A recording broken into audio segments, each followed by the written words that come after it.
पिछले कई हफ्तों से बने मामूल के मुताबिक आज भी श्रीनगर में बाजार सुबह के औकात में खुले रहे। पिछले दिनों के मुकाबले आज ज्यादा दुकानें खुली रहीं। वहीं सड़कों पर निजी गाड़ियों के साथ साथ इंटर डिस्ट्रिक्ट टैक्सी सर्विस की नकलो हमल भी देखी जा रही है। वहीं अगर बंदिशों की बात करें तो श्रीनगर से बंदिशें हटा दी गई हैं, ताहम कई मकामात पर दफा 144 अभी भी नाफिज है। हसास इलाकों में सिक्योरिटी फोर्सेज की तैनाती बदस्तूर जारी है। तो पिछले कई हफ्तों से मामूल के मुताबिक आज भी श्रीनगर में बाजार सुबह के औकात में खुले रहे और पिछले 2 दिनों के मुकाबले आज ज्यादा दुकानें खुली रहीं।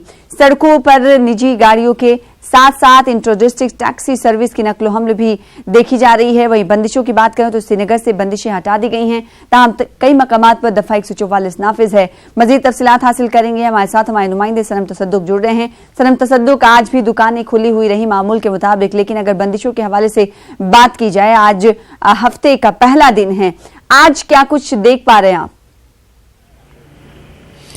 जी सना, अगर हम बात करें जो आज हफ्ते का पहला दिन, जैसे आपने कहा कि यहाँ पे आज जो गाड़ियों की, जो खासकर निजी गाड़ियों की जो आमदरफ्त है उसमें इजाफा देखा गया और वहीं सुबह के औकात में जो दुकानें खुलती है और उसमें भी काफ़ी जो इजाफा देखने को मिल रहा है और लोग आज सुबह से ही इन दुकानों पे आते खरीदारी करते नज़र आए। और वहीं अगर हम बात करें जो जैसे जैसे 31 अक्टूबर नज़दीक आ रहा है तो उसको देखते हुए यहाँ पे खबरें गश्त करने लगी और अफवाहों का बाजार गर्म है कि शायद उससे पहले यहाँ पे फिर से मोबाइल सर्विस को बंद कर दिया जाएगा और वहीं जो यहाँ पे बंदिशें और कर्फ्यू जैसे सिचुएशन है फिर से यहाँ पे देखने को मिलेगी। लेकिन उसका अभी सरकारी तौर पे कोई भी ऐलान नहीं हुआ है कि क्या कुछ जो रहेगा मामूल, क्या टेलीफोन सर्विस बंद होगी या फिर बंदिशें लौट आएगी, उसके लिए सरकार ने अभी कुछ साफ नहीं किया है। लेकिन वहीं अगर आप देख सकते हैं, मैं अपने कैमरामैन को बोलूँगा कि वो आपको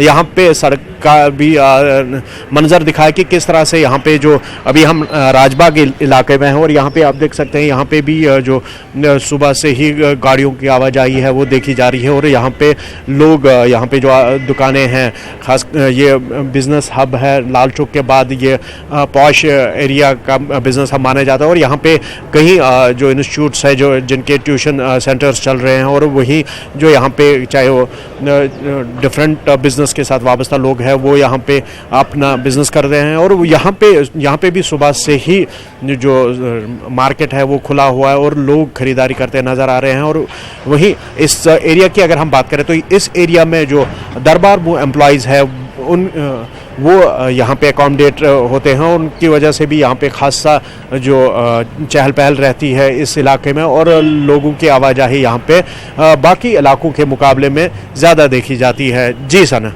तो हमारे नुमाइंदे सनम तसद्दुक तस्वीरें भी दिखा रहे हैं और उन तस्वीरों से देखकर अंदाजा लग रहा है कि धीरे धीरे पटरी वादी कश्मीर पर जिंदगी पटरी पर लौटती हुई दिखाई दे रही है। मजीद तफसीलात आपसे लेते रहेंगे। बेहद शुक्रिया सनम तसद्दुक हमारे साथ जुड़ने के लिए, तस्वीरें दिखाने के लिए और तफसीलात फराहम करने के लिए।